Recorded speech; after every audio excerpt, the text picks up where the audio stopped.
Esse impulso, acelerado, logo se transmitindo para todo o pau, me fez levantar quase que literalmente do leito.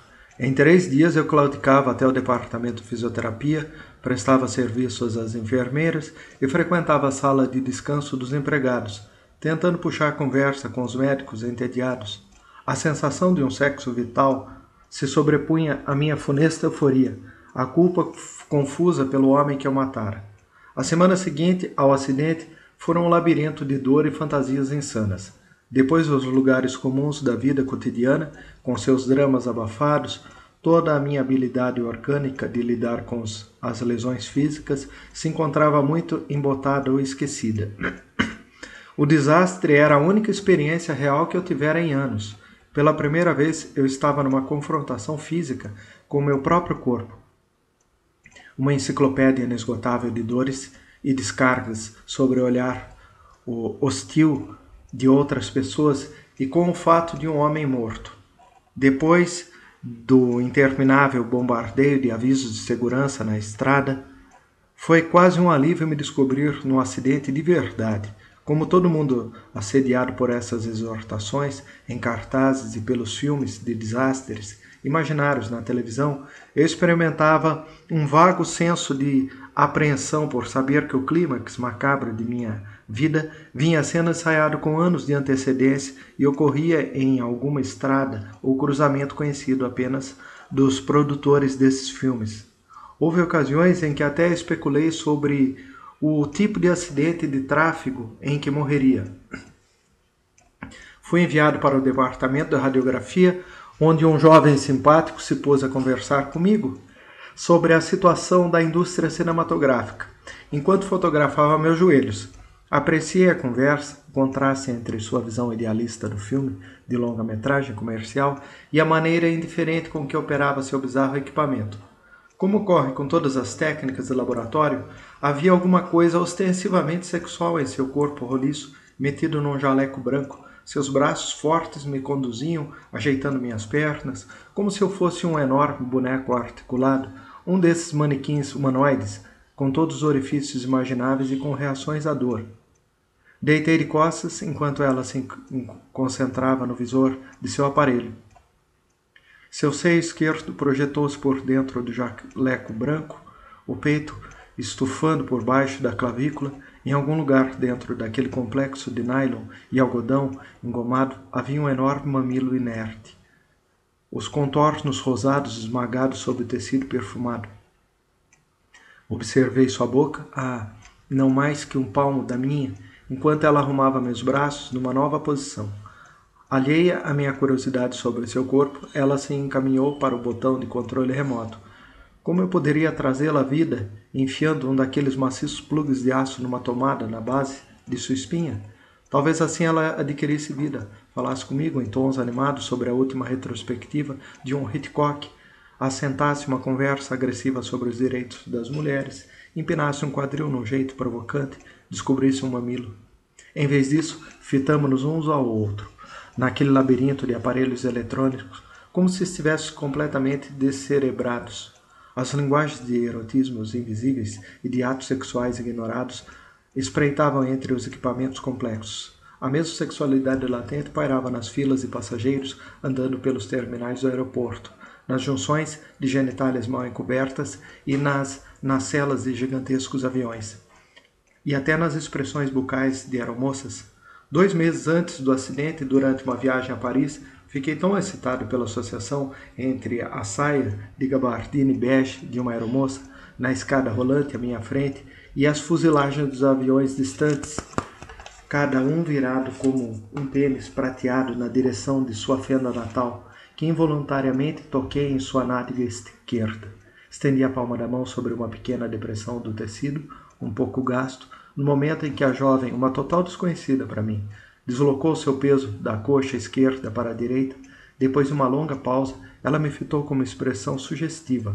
Acenei com minha pasta para ela e murmurei qualquer coisa num arremedo de francês, ao mesmo tempo em que me lançava a uma elaborada pantomima de descer por uma escada rolante que subia, o que quase me fez perder o equilíbrio.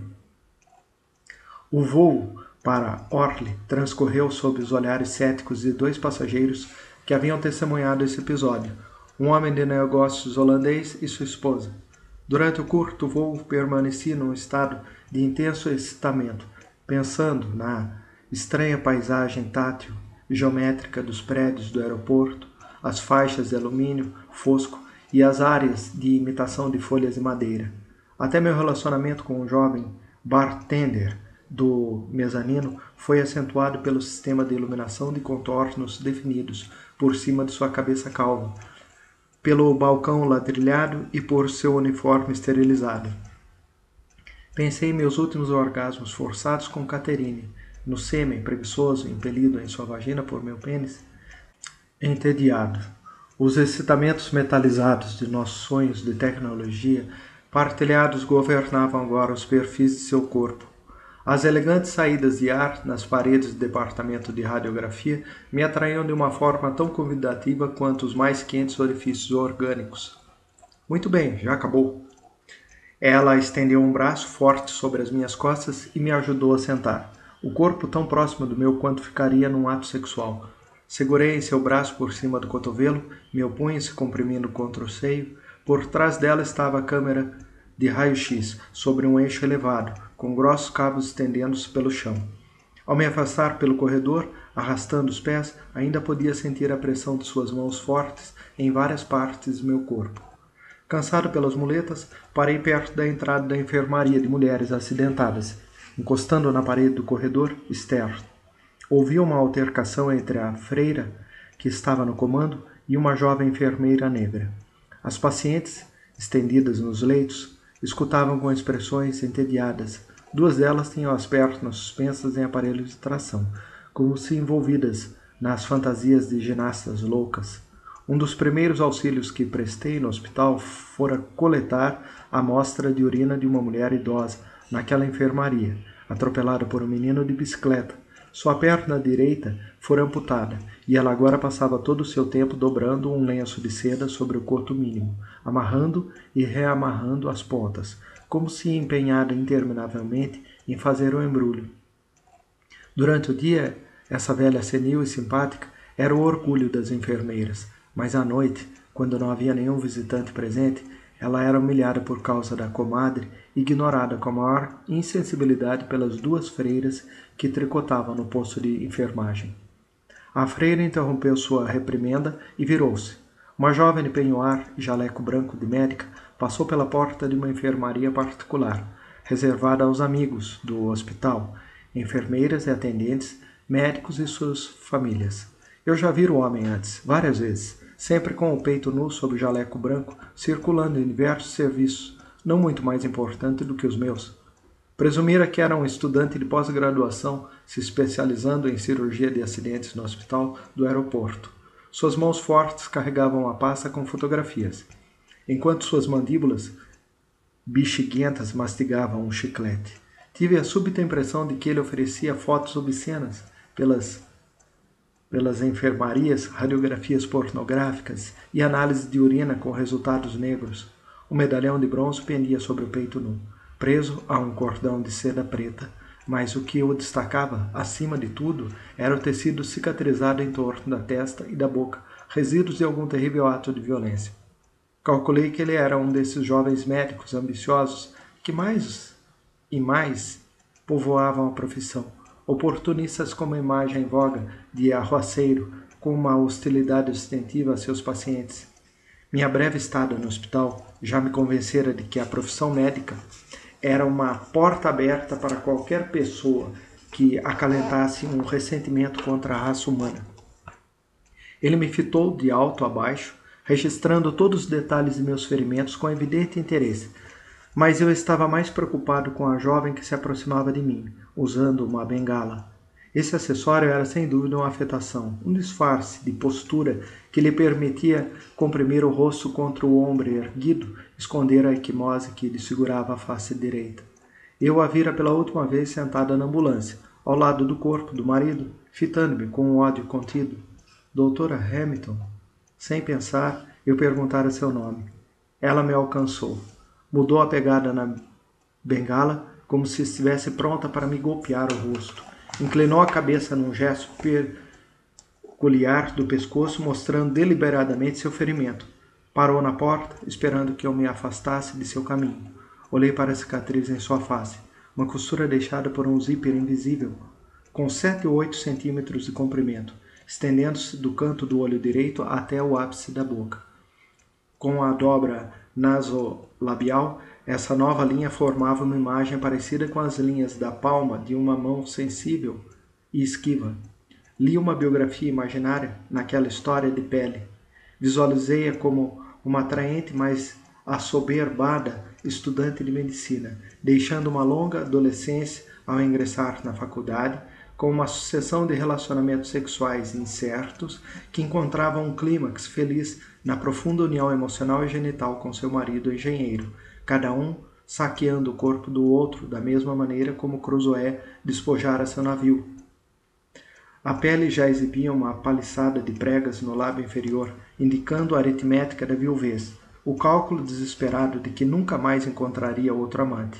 Senti seu corpo forte por baixo do roupão malva, o tórax protegido em parte por um escudo de gesso branco, que ia de um ombro à axila no lado oposto, como um clássico vestido de baile das festas em Hollywood. Ela decidiu me ignorar e foi andando em passos rígidos pelo corredor de ligação, ostentando sua raiva e seu ferimento. Não tornei a ver a doutora Ellen Hamilton durante os meus últimos dias no hospital, mas deitado na enfermaria vazia, eu pensava constantemente no desastre que nos juntara. Um poderoso senso de erotismo irrompera entre mim e aquela jovem descolada, quase como se eu desejasse, de forma inconsciente, reconceber o marido morto em seu útero.